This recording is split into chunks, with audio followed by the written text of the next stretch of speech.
당 비례대표로 기다리는 사람은 원조 이석기 내지는 이석기 곱대기라고 할 수 있습니다.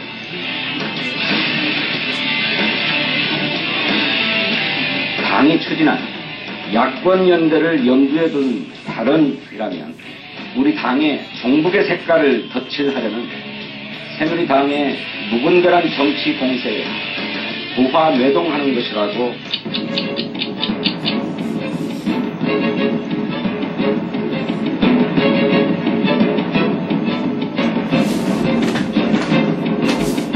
부끄럽고 죄송합니다. 정보의 도덕성을 땅에 떨어뜨린 책임도 당연히 저의 것입니다.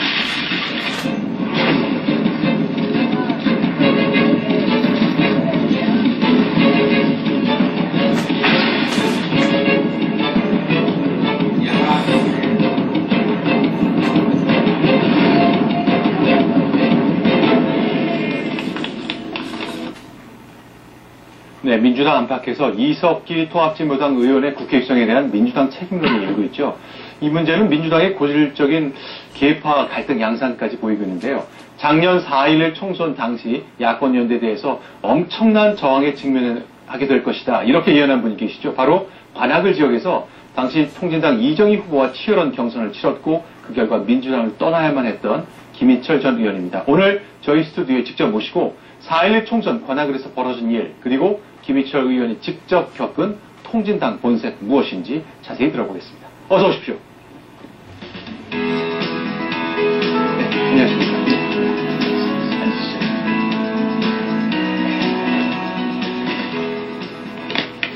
네, 이제 작년 통합진보당과의 경선 이런 걸 생각하면요. 지금 이석기 의원의 구속된 상황 보시는 생각이 좀 남다르실 것 같습니다. 요새 어떤 생각이 가장 많이 드십니까? 국회의원이라고 하는 것은 우리나라의 입법권을 가지고 있습니다. 네. 또 국민의 대표기관이고 헌법기관입니다. 네. 그런 국회의원이 네. 정말 국가보안법을 위반을 하고 내라는 혐의를 받고 또 알로 혁명조직의 그 책임자다고 하는 것은 정말 국민은 놀라지 않을 수가 없는 것입니다. 또 여기에 보면은 지금 현재 통합진보당의 국회의원들이 지금 국방부 1급 기밀문서를 이렇게 자료 요청을 했습니다. 그 내역을 보면은 준비해 오셨군요. 예, 내역을 보면은 이석기 의원이 30건, 이상규 의원이 16건, 김미희 10건, 오병규 3건, 김재현 3건, 김선동 1건, 이와 같이 63건을 1급 기밀문서를 이렇게 자료 요구를 했는데 이것을 어디다 쓰려고 한 것입니다.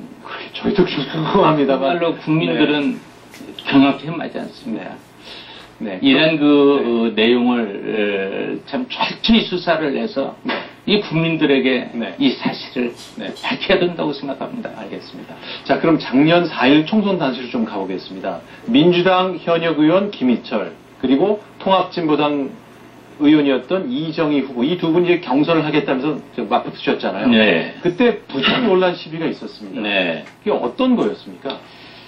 그래서 참 이정희 대표가 참 여론조사 조작 사건을 했습니다. 그래서 이제 19일날 이렇게 경선을 했는데 그 경선 과정에서 엄청난 그 비리가 부정이 발생을 했습니다. 17일날, 18일날, 2012년 3월 17일날, 18일날에 이제 그 경선을 하는데 여기에서 이 경선을 해서 투표를 했으면 개표를 하고 결과를 결과를 발표해야 되는 것 아닙니까? 하루가 지나도 발표를 하지 않아요. 그리고 19일날 해서 그 결과를 발표를 하고 저는 거기에서 정말로 당혹했습니다. 이 참관인을 화면에 보이는 게 자, 지금 10대는 완전히 종료됐다. 그러니 여러분이 이 문자를 받은 다음에 여론조사 경선을 위한 전화를 받으면 나이를 속여라, 뭐 그런 내용이잖아요. 이런 내용도 있고, 그 다음에 더 엄청난 문제가 있습니까? 있습니다. 저희는 저 정도만 알고 있습니다. 그 다음에 참관인을 조작을 세우지 않았습니다. 네. 저는 이제 이 문제에 대해서 민주당 경선위원회에 항의를 했습니다. 네. 왜 참관인 없는 선거가 어디가 있느냐? 네. 그랬더니 통합진보당하고 참관인을 네. 세우지 않기로 했다. 아. 그리고 나서 지나고 보니까 이 김희철 측만 참관인을 세우지 않고 네. 이정희 측은 그 대외협력위원장이라는 분이 가서 참관인을 했습니다. 아. 그리고 그 안에서 조작을 다 했던 겁니다. 네. 그래가지고 거기에서 보좌관한테 연락하면 보좌관이 방금 실시간별로 이 연령대 조작을 알려주고 이렇게 해가지고서는 그래서 60대는 다 찼다. 50대라고 그렇죠. 답하라. 이런 것을 전부 그 상황을 알려주면은 네. 그 보좌관이 또 전부 다 이렇게 알려주고 네. 이렇게 했습니다. 네. 그리고 또 한 가지는 이 놀라운 사실은 또 하나. 네. 지금 거기에는 RTD하고 ARS 이 두 가지가 있습니다. 네네. RTD로 전화 여론조사할 때. 네, 전화 여론조사를 네. 했는데 네. 그 우리 관악구에는 네. 3선거구와 제가 의리 4선구가 이렇게 있는데 네. 이 3선구에서 RTD가 김희철이가 56.57%, 네. 이정희가 43%, 네네. 이 김희철이가 13%를 앞섰는데 네. ARS는 똑같은 지역입니다. 네네. 김희철이가 46.49%, 이정희가 53.7%로 이정희가 이제 7%가 이게 걸로 앞섰습니다. 나왔네요. 예. 그래서 여기에서 한 지역인데 똑같이 이렇게 했는데 네. 10% 이렇게 엄청난 네. 차이가 난 것입니다. 그러니까 ARS에서는 네. 조작을 하고 RTD는 응답을 하는 것이기 때문에 네. 그 조작을 불가능하지 않습니까? 네. 네. 근데 참관인은 그 이정희 대표 측의 참관인은 ARS 측에 있었던 겁니다. 그러면요. 그러니까 그것 때문에 이제 보좌관들은 처벌도 받고 그랬잖아요. 이정희 네. 의원의 보좌관들은 처벌을 받고 그랬는데 이정희 의원 당시 의원이었는데 네. 의원 본인은 처벌받지 않았잖아요. 예, 그렇죠. 이 한 가지만 더 좀 말씀을 드리면 지금 대포 전화를 190대를 이정희 후보가 거기다 설치를 했습니다. 대포 전화. 대포 전화. 네. 예, 임시 가설 전화란 말입니다. 네. 여기에서 이 54명이 투표를 했는데 네. 54명 100%가 이정희를 지지를 했습니다. 아니 그러니까 뭐 일반 전화가 등록돼 있으면 이제 기계적으로 이렇게 막 여기저기 전화를 걸게 돼 있어요. 근데 대포 전화 190대를 놨는데 거기에 54통이 걸려왔다. 54통이 그대로 걸려왔는데 그 내용을 이건 경찰 조사에서 얘기한 겁니다. 내용을 보니까 전부 다 54명이 이정희를 지지를 했고 또 한 가지 더 놀라운 잠깐만요. 190대 중에 어떻게 50대나 전화가 걸려오죠? 54대. 조금만 걸려와야 되는 거 아닌가요? 그러니까 비율을 따지면. 그렇죠. 근데 전부 다 미리 명단에 올라갔거나 하여튼 연계가 되어 있다는 것이고 또 하나는 이게 지금 54대 중에서 44명이 전부가 다 여기에 나무 지역, 관악구도 아니고 나무 지역에서 살거나 또 이게 연령대를 이렇게 조작을 하거나 그런 것이 44명이나 됩니다. 그러니까 이것은 이 네 가지를 큰 것만 제가 이 말씀을 드렸는데 이것은 3.15 부정선거에 못지않는 정말로 엄청난 이 부정선거입니다. 아까 지금 사회자님께서도 말씀하신 것처럼 보좌관 등 4명이 구속이 됐습니다. 그리고 또 그 당원들이 41명이나 불구속이 되었습니다. 기소된 거 재판을 받고 있는 거죠? 예, 그렇죠. 전부 이제 구속과 불구속이지만 다 기소돼가지고 재판을 받는 상황입니다. 그래가지고 여기에서 참 그 45명이라는 이 수가 참 구속 내지 불구속이 됐는데 이정희 후보는 거기서 무혐의로 풀려났어요. 무혐의였어요. 이 정부가 다 이정희 후보가 다 지시하고 했다는 것이 다 100일날에 드러났지 않습니까? 아니 근데 이정희 의원이 지시했다는 거는 그러니까 안 드러났기 때문에 무죄가 된 거 아닙니까? 자기 보좌관이 있고 대협력위원장이 있고 자기 측근들이 전부 다 구속이 되고 이 불구속이 됐는데 그러면 보좌관이 저도 국회의원을 했지만은 보좌관이 자기 마음대로입니까? 자기 의원 지시도 없이 그렇게 했는데 이정희는 묵비권 행사를 했습니다. 아, 그때도 예, 뭐 엄청난 무피권 행사를 했어요. 네. 지금 이석기가 무피권 행사를 하고 있지 않습니까? 비슷한 방식이네요. 그래가지고 증거가 없으니까. 네. 그래가지고 거기서 그럼 일단 증거가 안 나와서 이정희 의원은 무죄가 됐다는 것은 어쩌면 우리 형사법 체제상 그건 인정을 해야 될 건데 자기 보좌관이 4명이 구속되고 40몇 명이 기소가 돼서 재판을 받으면 좀 미안하다. 내가 부끄럽다. 내가 민주주의를 계속 외쳤던 사람인데 이건 민주주의 아니었다. 이런 사과를 했습니까? 이런 얘기는 사과 한 번 하지 않고 얼마나 뻔뻔스럽게 지금 다니고 있습니까? 그리고 또 한 가지는 예. 여기서 이제 이정희 후보가 네. 국민들의 비난에 의해서 네. 또 원로회라든가 이런 데서 사퇴라. 저도 제보를 받았습니다. 네. 통합진보당 당원이라는 네. 사람한테. 네. 그래가지고 국회 정론관에서 매일 기자회견을 했습니다. 네. 이정희 후보 사퇴라. 네. 이런 3.15 부정선거에 못지않는 이 엄청난 통합진보당의 전체적인 조직을 부정을 했는데 왜 사퇴하지 않나? 네. 또 우리 관악 을구 주민들에게 알려주겠다. 네. 이렇게 생각해서 이제 이 민주당을 탈당하려고 네. 그랬었던 이 거죠. 출마를 거기서 하게 된 것입니다. 그때 이제 이정희 후보는 이제 사퇴하는 선으로 매듭을 지으려고 했고 그래서 그 후에 통합진보당의 이상규 후보가 나와서 당선됐어요. 예, 제가 그 말씀을 드리려고 그러는데요. 네. 그런 게 이상규 후보는 경선에도 참여하지 않았어요. 네. 관악구에 주수도 없고 이제 새로운 사람을 갖다가 네. 민주당하고 통합진보당하고 네. 거기서 합의를 해가지고 네. 야권 연대 후보다 네. 이렇게 해서 그거 가지고 이상규 후보를 내세웠습니다. 그러면 돌이켜보건데 그 당시 야권 연대 그냥 묻지마 연대라고 얘기하는 비판한 분들이 좀 있는데 돌이켜보건데 그때 그러면 어떻게 했어야 되는 겁니까 민주당? 이게 연대나 연합이라고 하는 것은 정치의 전 근간이라고 생각합니다. 네. 야권 연대를 하는 것이 나쁜 것이 아닙니다. 그렇죠.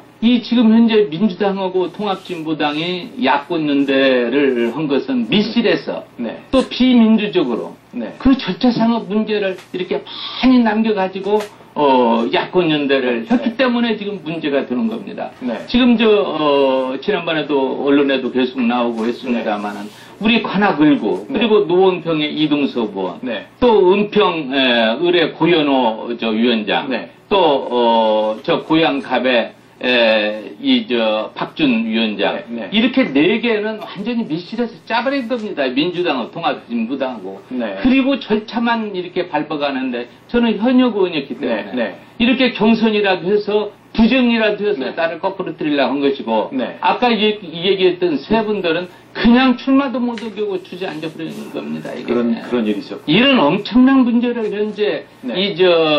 민주당하고 통합진보당하고 이런 참 불법을 자행을 했습니다. 네. 이것을 국민들은 알아야 됩니다. 그건 누구 책임입니까? 그거는 민주당의 책임이죠.